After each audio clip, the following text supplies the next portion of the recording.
வாழ்க்கை குறித்து பல்வேறு டைமென்ஷன்ஸை நாம் சிந்திச்சுக்கிட்டு இருக்கோம். அதில் போன எபிசோடில் 2 விஷயங்களை பற்றி நான் சொன்னேன். ஒன்று வந்து மூத்த மாணவர்களுடைய வழிகாட்டுதல், இரண்டாவது வந்து குழுவாக படிப்பதற்கான வாய்ப்புகள். இந்த 2மே ரொம்ப முக்கியம். ஏன்னா இந்த குழுவாக படிக்கிற போது நம்முடைய அறிவு செறிவடையும். இப்போ 4 பேர் இருக்காங்கன்னா ஒரு புது பாயிண்ட்டை ஒருத்தர் சொன்னான்னா அதில் நம்ம பெனிஃபிட் அடைவோம். இன்னொன்று, நீங்கள் குரூப் ஸ்டடி பண்ணி குரூப் டிஸ்கஷன் பண்ணிட்டீங்கன்னா உங்களுடைய கம்யூனிகேஷன் ஸ்கில் ஆட்டோமேட்டிக்காக இம்ப்ரூவ் ஆகுது. இது வந்து ஒரு by product, it is not the main product. நம்மளுக்கு மதிப்பெண்கள் தான் மெயின் ப்ராடக்டாக இருந்தால் கூட நீங்கள் இந்த மாதிரி குரூப் டிஸ்கஷன் பண்ண என்ன ஆகுனா நீங்கள் ஸ்டேஜ் ஃபியர்லேருந்து வெளியே வர முடியும். ஒன்று. ரெண்டாவது, உங்களுடைய கம்யூனிகேஷன் ப்ராப்பராக இருக்க ஆரம்பிக்கும். அது மற்றவங்களுக்கு புரிகிற மாதிரியும் தெளிவாகவும் இருக்கும். மூணாவது வந்து குரூப் டிஸ்கஷன் நீங்கள் பண்ணிட்டீங்கன்னா பரீட்சைக்கு நாள் உட்காந்து எல்லாத்தையும் படிக்கணுங்கிற அந்த பேர்டன் உங்கள் மனசுலேருந்து போயிடும். ஏன்னா ஒரு தடவை குரூப் டிஸ்கஷன் பண்ணிட்டீங்கன்னா அது உங்களுடைய லாங் டேர்ம் மெமரிக்கு போயிடும். எப்போவுமே ஷார்ட் டேர்ம் மெமரியில் இருக்கிற ஒன்றை நீங்கள் லாங் டேர்ம் மெமரிக்கு புஷ் பண்ணணும் அப்படிங்கிறத பற்றி நான் பல முறை சொல்லியிருக்கேன். அதுலேயும் குறிப்பாக நீங்கள் ஒரு பாடம் நடத்துனாங்கன்னா அந்த பாடத்தை பற்றி 9 மணி நேரத்திற்குள்ளே மறுபடியும் படிச்சிட்டிங்கன்னா அது உங்களுடைய ஷார்ட் டேர்ம் மெமரியிலேருந்து லாங் டேர்ம் மெமரிக்கு போயிடுங்கிறத பற்றியும் நான் பேசியிருக்கிறேன். ஒரு லாங் டேர்ம் மெமரிக்கு போனால் அப்பப்போ அதை ரெப்ளனிஷ் பண்ணால் போதும் அப்படின்னு சொல்லியிருக்கிறேன். இப்போ நீங்கள் ஒரு டஃப்பான சப்ஜெக்ட் எடுக்கிறீங்க. அந்த டஃப்பான சப்ஜெக்டில் ஒரு 4 பேர் சேர்ந்து டிஸ்கஷன் பண்ணுறீங்கன்னா என்ன ஆகுனா 4 பேர் வெறும் டிஸ்கஷன் மட்டும் பண்ண மாட்டாங்க. அதில் யாராவது ஒருத்தர் ஒரு கேள்வி கேட்பாங்க. அவங்களுக்கு ஒரு சந்தேகம் இருக்கும். அந்த சந்தேகத்தை கேட்பாங்க, இது எப்படி வருது, ஏன் இப்படி இருக்கக்கூடாது, அந்த மாதிரி கேள்விகள் கேட்பாங்க. இந்த கேள்விகள் தான் குரூப் டிஸ்கஷனுடைய ஸ்ட்ரென்த்து.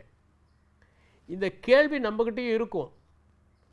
ஒருவேளை அது மல்டிபிள் சாய்ஸில் வரலாம், அல்லது அது ரீசனிங்கில் வரலாம்.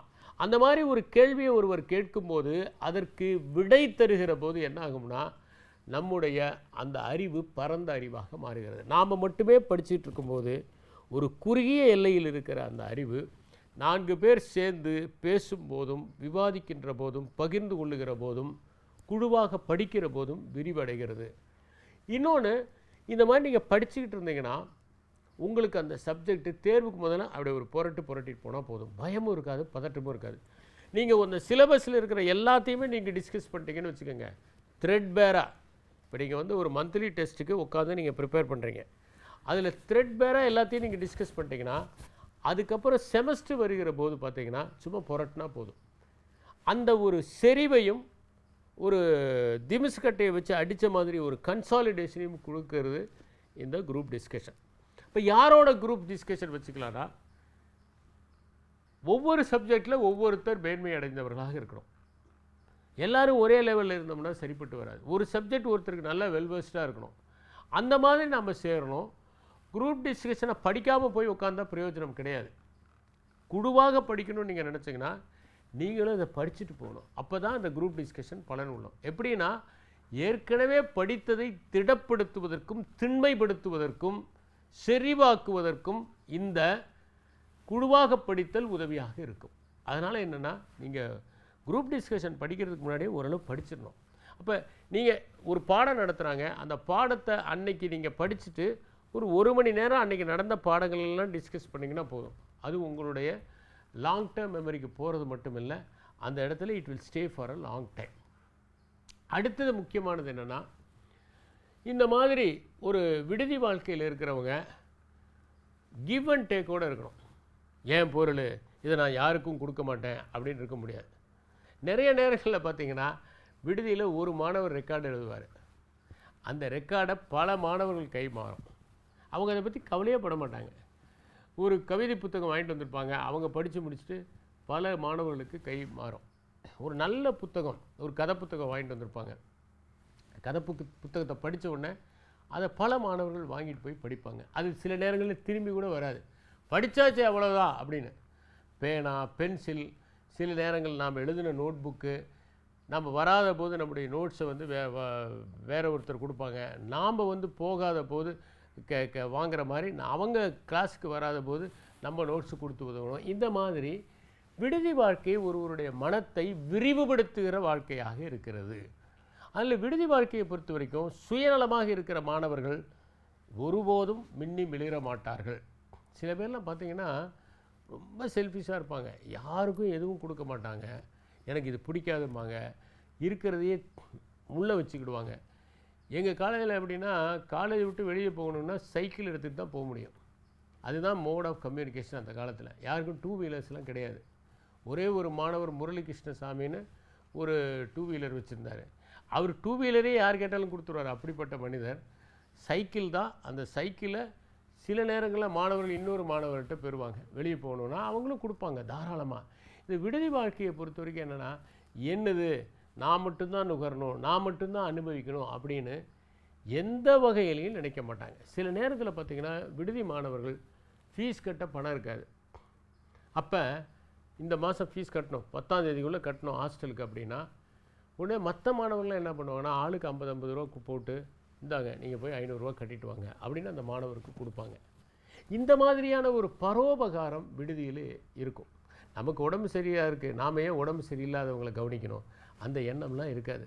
ஓடி போய் உதவுவாங்க. யாருக்காவது அடிபட்டிருக்கோம், ஓடி போய் உதவுவாங்க. எங்கள் இதில் ஒரு ஸ்டூடெண்ட் சுதாகர்னு பேர், அவர் ஸ்விம்மிங் பூலில் டைவ் அடித்தார். அவ்வளோதான். அடித்தோடனே என்ன நடந்ததுன்னு தெரியல, கீழே போயிட்டார். உடனே மாணவர்கள்லாம் அவர் கொண்டு போய் கோயம்புத்தூரில் ஹாஸ்பிட்டலில் சேர்த்து பார்த்தாங்க. அவர் உயிரோடு இல்லை. அத்தனை மாணவர்களும் அவருடைய ஈமக்கிரியைக்காக கூனூர் போய் அந்த ஈமச்சடங்களை கலந்துட்டு தான் வந்தாங்க. எதுக்காக சொல்ல வரேன்னா, விடுதி வாழ்க்கை என்பது விட்டு கொடுப்பதை அடிப்படையாக கொண்டது. நாம் சிலரிடம் பயன்பெறுவோம். சில நேரங்களில் பார்த்திங்கன்னா மாணவர்கள் எதை வேணும், ஒரு வேறு இடத்துக்கு விடுதி மாணவர்களுடைய நட்பு எப்படி தொடருதுன்னு பாருங்கள். கிருஷ்ணகிரியில் வரதராஜன் ஒருத்தர் இருந்தார், வேளாண் அலுவலராக. நான் சிவில் சர்வீஸில் ப்ரிலிமினரி எக்ஸாம் எழுதிட்டேன். 1985 எழுதிட்டு அடுத்த நாள் பையூரில் ஜோனல் ஒர்க் ஷாப் வச்சுருக்காங்க. நான் தங்கியிருக்கிறது ராயக்கோட்டை. கிருஷ்ணகிரி வழியாக தான் ராயக்கோட்டை போகணும், ஓசூர் போயிட்டு வரணும்.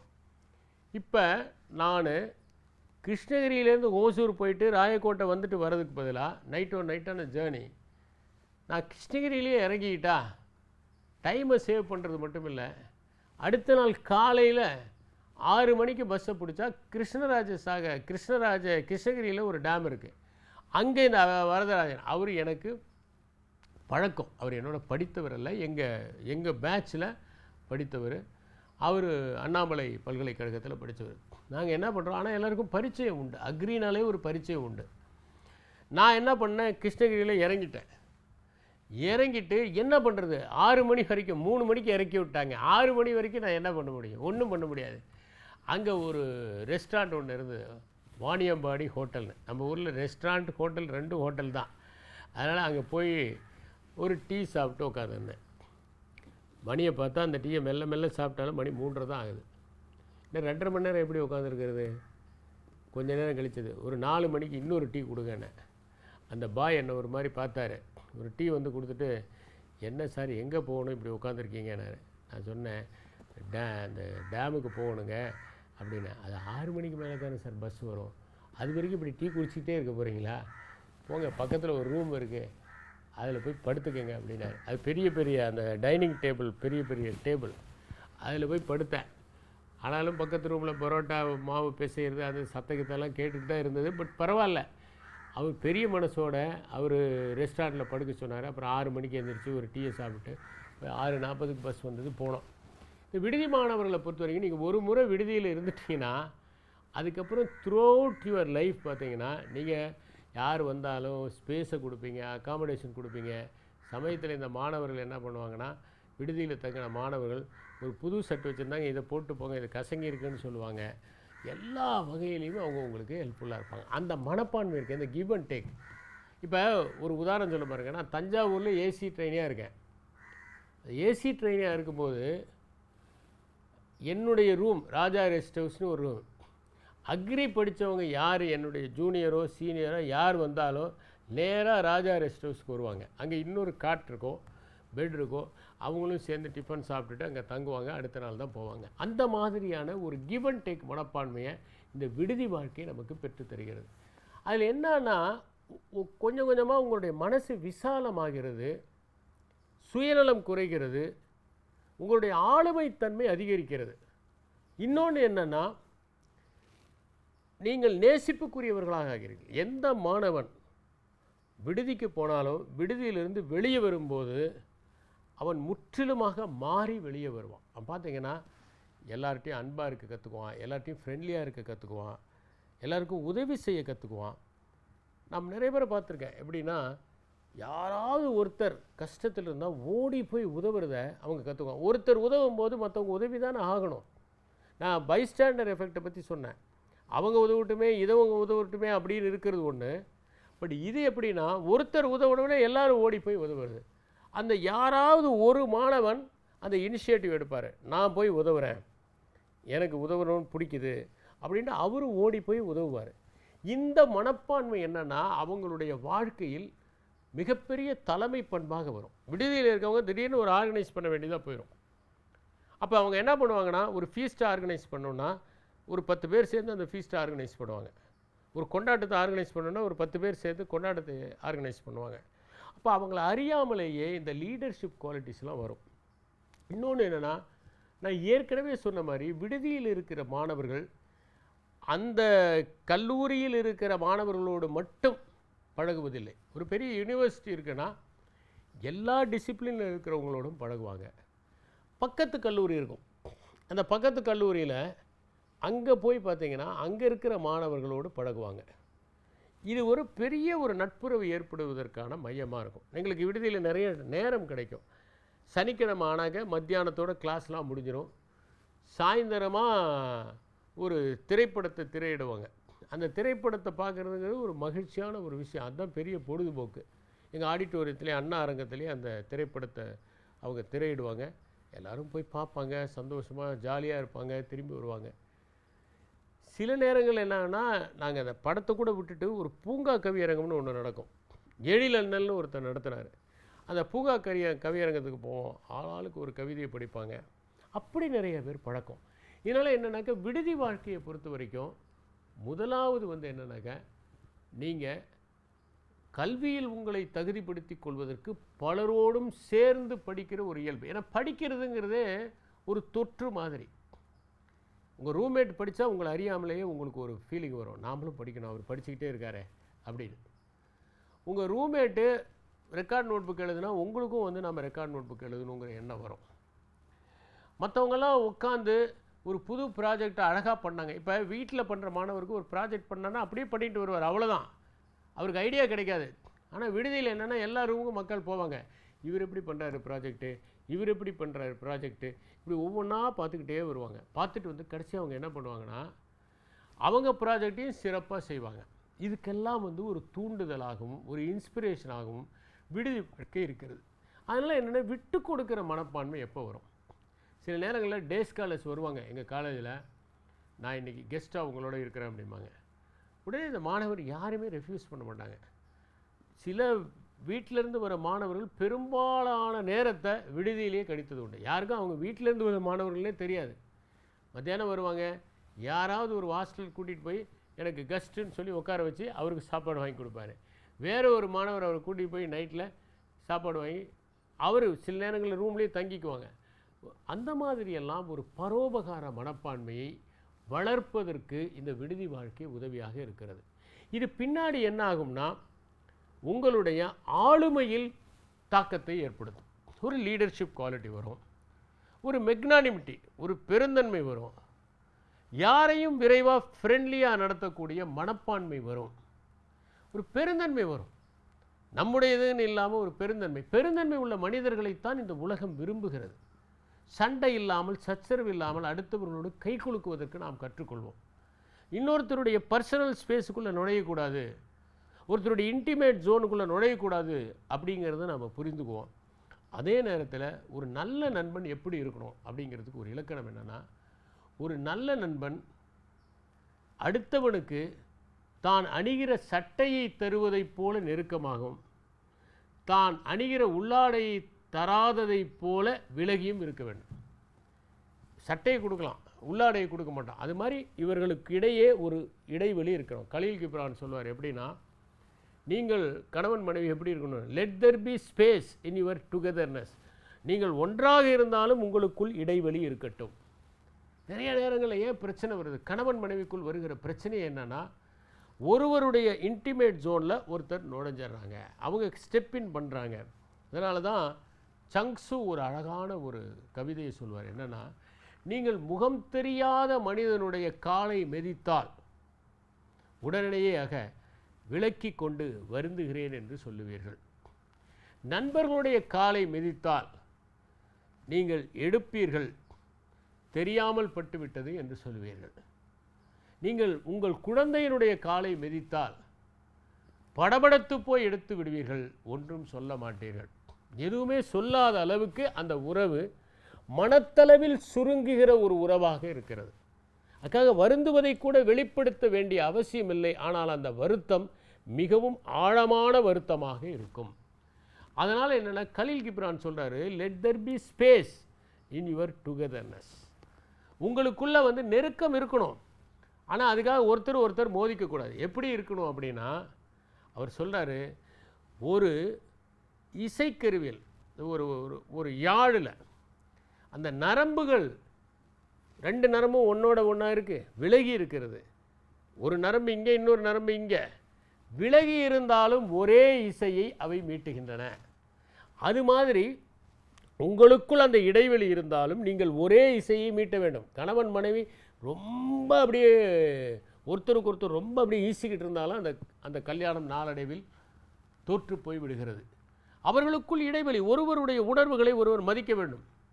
எனக்கு பிடிச்சது உனக்கும் பிடிக்கணும் அப்படின்னு சொல்லக்கூடாது. இந்த அரமனை காமின் அப்படிங்கிற ஒரு புத்தகத்தில் மதுரை சத்யாங்கிறவங்க எழுதுகிறாங்க. என்னென்னா, கணவன் என்ன செய்கிறான், தன்னுடைய மனைவிக்கு தான் விரும்பியதெல்லாம் தெரிய வேண்டும் என்று எண்ணுகிறான். ஆனால் மனைவியிடம் ஒருபோதும் நீ என்ன விரும்புகிறாய் என்று கேட்டதில்லை. இப்போ பல வீடுகளில் இருக்கிற மிகப்பெரிய பிரச்சனை என்னென்னா, கணவன் விரும்பினா கத்திரிக்காய் சாம்பார், கணவனுக்கு பிடிக்கும்னா முருங்கைக்காய் சாம்பார்.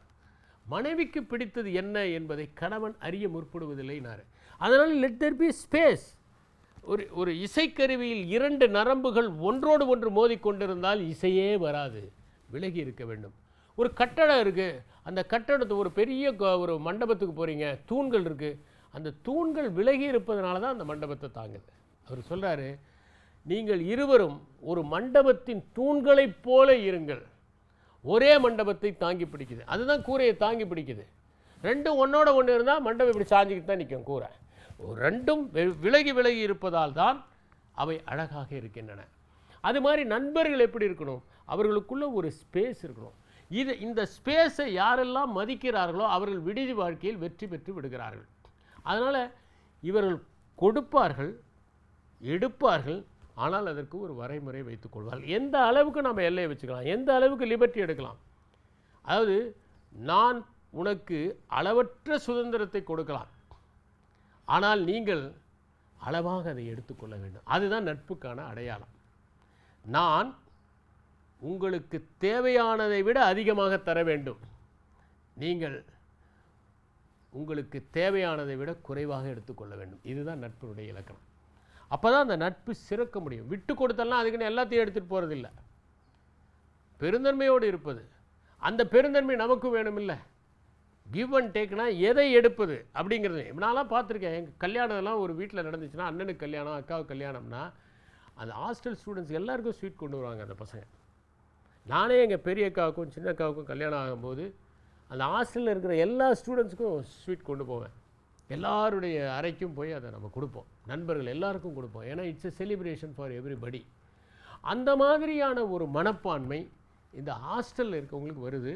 அந்த ஹாஸ்டலர்ஸ் இந்த மனப்பான்மையை வளர்த்துக்கிறதுனால என்ன ஆகுதுன்னா, அவங்க எந்த பணிக்கு போனாலும் அவங்களுடைய சோஷியல் ஸ்கில்ஸ் நல்லாயிருக்கும், அவங்களுடைய சோஷியல் இன்டெலிஜென்ஸ் நல்லாயிருக்கும், அவங்களுடைய இமோஷனல் இன்டெலிஜென்ஸ் நல்லாயிருக்கும், அவங்களுடைய எம்பத்தி நல்லாயிருக்கும். இதெல்லாம் லைஃப் ஸ்கில். ஒருவருடைய சமூக நுண்ணறிவு, உணர்ச்சி மேலாண்மை, ஒருவருடைய பரிவு, இவை அனைத்துமே மிகவும் முக்கியம். அதை ஒரு விடுதியில் இருக்கிற மாணவன் என்ன பண்ணுவான்னா, யாராவது ஒருத்தர் அடிபட்டாங்கன்னா உடனே ஓடி போய் அவங்கள ஹாஸ்பிட்டலுக்கு கூட்டிகிட்டு போய் காயம் போடுறதுக்கு பார்ப்பான். ஆனால் வீட்டு மாணவன் என்ன பண்ணுவான், நம்ம பஸ்ஸை மிஸ் பண்ணிடுவோமா 4 மணிக்கு, அப்படி 4 மணி பஸ்ஸை பிடிக்கிறதெல்லாம் ரெடியாக இருப்பான். இதை விட்டுட்டா நம்ம ஊருக்கு போக முடியாதே, 30 கிலோமீட்டர் ஆச்சே, அப்புறம் இங்கேருந்து இன்னொன்று பிடிக்கணுமே, அந்த மனப்பான்மை வீட்டு மாணவர்களுக்கு வந்துவிடும். அதனால் கிவ் அண்ட் டேக் என்பதை அவர்கள் கற்றுக்கொள்வதற்கு மிகவும் உதவியாக இருப்பது ஹாஸ்டல் லைஃப். அடுத்த டைமென்ஷன் என்னென்னா சுய கட்டுப்பாடு, அது செல்ஃப் கண்ட்ரோல். செல்ஃப் கண்ட்ரோலை பற்றி நான் ஏற்கனவே சொல்லியிருக்கேன். கட்டுப்பாடும் கட்டாயப்படுத்துதலுங்கிறதுல இந்த கட்டுப்பாடுங்கிறது டிசிப்ளின், செல்ஃப் கண்ட்ரோல் அப்படிங்கிறது என்னென்னா சுயமாக நாம் நம்மை நிர்வகித்து கொள்ளுதல். இப்போ நிறைய டெம்ப்டேஷன் இருக்கும். சில மாணவர்கள் நம்மை அழைப்பார்கள். நான் விடுதியில் பார்த்துருக்கேன், வீட்டில் வெஜிடேரியனாக இருக்கிற மாணவர்கள் விடுதிக்கு வந்து நான் வெஜிடேரியன் சாப்பிட்றத பார்த்துருக்கேன். வீட்டில் பொய் சொல்லிவிட்டு நிறைய பணத்தை வாங்கி செலவு செய்கிற மாணவர்களை பார்த்துருக்கிறேன். வீட்டில் ரொம்ப கட்டுப்பட்டியாக இருந்து விடுதிக்கு வந்த பிறகு தரிகட்டு போகிறவர்களையும் நான் பார்த்திருக்கிறேன். சில மாணவர்கள் வகுப்புக்கே செல்லாமல் போதை பழக்கத்தில் ஆழ்ந்து போவதையும் நான் பார்த்திருக்கிறேன். சில மாணவர்கள் வகுப்புக்கு செல்லாமல் திரைப்படத்திற்கு செல்வதை நான் பார்த்திருக்கிறேன். இதெல்லாம் ஏன் வருதுன்னா, அந்த செல்ஃப் கண்ட்ரோல் அப்படிங்கிற ஒரு விஷயம் அவர்களுக்கு வருவதில்லை. நாம் எந்த அளவுக்கு கேளிக்கையை நுகரலாம், எந்த அளவுக்கு நட்பு பாராட்டலாம், எவ்வளவு நேரத்தை பொழுதுபோக்குக்கு செலவு செய்யலாம், எவ்வளவு நேரத்தை மாணவர்களுடன் பேசுவதில் கழிக்கலாம் அப்படிங்கிற ஒரு விஷயத்தை ஒருத்தர் வரையறை செய்வதற்கே 1 மாதம் ஆகும். ஏன்னா தொடக்கத்தில் ஹாஸ்டலுங்கிறது ஒரு பெரிய த்ரில்லாக இருக்கும். பார்த்திங்கன்னா நிறைய மாணவர்கள் எப்போ பார்த்தாலும் ஃப்ரெண்ட்ஸு, தனியாக வீட்டில் படித்து அதுவும் +2 வரைக்கும் தொடர்ந்து எக்ஸாமாக எழுதி களைச்சி போன ஒரு மாணவனுக்கு விடுதி வந்து ஒரு வேடந்தாங்கல் மாதிரி இருக்கும். பல மைல்கள் பறந்து சென்று வலசை சென்று அந்த வேடந்தாங்கலுக்குள்ளே ஒரு பறவை உள்ளே வந்தோடனே அது தாயின் கருவறைக்குள் நுழைந்ததை போன்ற ஒரு நிம்மதியையும் இளைப்பாறுதலையும் அடையும். ஒரு வலசை வர பறவைன்னா என்ன சாதாரணமான விஷயமா? ஆயிரக்கணக்கான மைல்கள் பறந்து பறந்து வருது. அதில் பல நேரங்களில் அதுங்க வந்து இறந்து போகலாம். சில நேரங்களில் மாமிச பறவைகளுக்கு, மாமிசம் உண்ணும் பறவைகளுக்கு அவை உணவாகி விடலாம். ஏன்னா சில பிரிடேட்டர்ஸ் இருக்கும். இந்த பறவை பறந்துக்கிட்டே வரும், அதை பிடிச்சி சாப்பிட்ரும், தாக்கிரும். சில நேரங்களில் பார்த்திங்கன்னா இயற்கை இடர்பாடுகளால் இறந்து போகும். சில நேரங்களில் மனிதர்களே வேட்டையாடி விடுவார்கள். அந்த மாதிரி ஒரு சூழலில் அது வலசை வந்து சேர்ற வரைக்கும் அதனுடைய உயிருக்கு உத்தரவாதம் இல்லை. ஆனாலும் அந்த பறவை என்ன பண்ணுது, சரி இருக்கிற இடத்துலையே இருப்போம்னு நினைக்குதா? அது தனக்கும் குடும்பம் வேண்டும், தனக்கும் குஞ்சுகள் வேண்டும் என்று நினைத்து இந்த ஆபத்துகளை எல்லாம் தாண்டி வந்து அந்த வேடந்தாங்கல்லையோ வேறு இடங்கள்லையோ அது இளைப்பாறுது, முட்டையிடுகிறது, குஞ்சு பொரிக்கிறது, பிறகு குஞ்சுகளை அழைத்து கொண்டு செல்கிறது. பறவைகளை பொறுத்தவரை அவை ஆபத்தை விரும்புகின்றன, ஆபத்தோடு வாழ்வதை விரும்புகின்றன. நிச்சயமில்லாத வாழ்க்கையை விட ஆபத்தோடு போராடி இறப்பதை அவை விரும்புகின்றன. அப்படி இந்த பல இடங்களில் பல சூழல்களில் நெருக்கடிகளோடு படித்து அதுவும் +2 வரைக்கும் ஏகப்பட்ட பரீட்சைகள் எழுதி சமூகத்தினுடைய அந்த அழுத்தத்தையும் குடும்பம் கொடுக்கிற அழுத்தத்தையும் தாங்கி கொண்டு வெற்றி பெற்ற பிறகு கல்லூரிக்கு வந்தவுடனே பல மாணவர்களுடைய மனநிலை எப்படி இருக்குன்னா, ஆஹா விடுதலை கிடைத்து விட்டது. அது விடுதின்னு வந்தால் நம்ம கண்காணிக்க யாருமே இல்லை.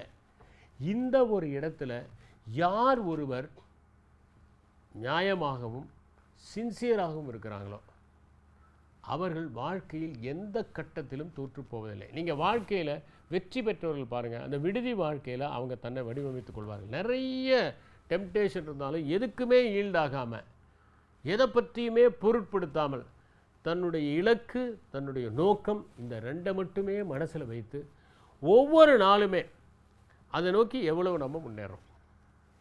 நம்ம என்ன பண்ணோம்னா, இலக்கு ஒன்று வச்சுக்கிறோம்னா அந்த இலக்கை நோக்கி இன்றைக்கி ஏதாவது 1% முன்னேறி இருக்கோமா, இதை பார்க்கும்போது தான் நாம் வெற்றி பெற முடியும். அதற்கு சுய கட்டுப்பாட்டை கற்றுத்தருவதே எதுனாக்க இந்த விடுதி வாழ்க்கை தான். வீட்டில் இருக்கிறவங்க பெரிய டெம்ப்டேஷன் கிடையாது. ஆனால் விடுதியில் யார் ஒருவர் தன்னை ஒழுங்காக நிர்வகித்து கொள்கிறார்களோ அவர்கள் வாழ்நாளெல்லாம் மேன்மையானவர்களாக இருக்கிறார்கள், உயரத்தை அடைகிறார்கள், உச்சத்தை அடைகிறார்கள், கலங்கரை விளக்கமாக இருந்து பல கப்பல்களுக்கு வழிகாட்டுகிறார்கள். நன்றி, வணக்கம்.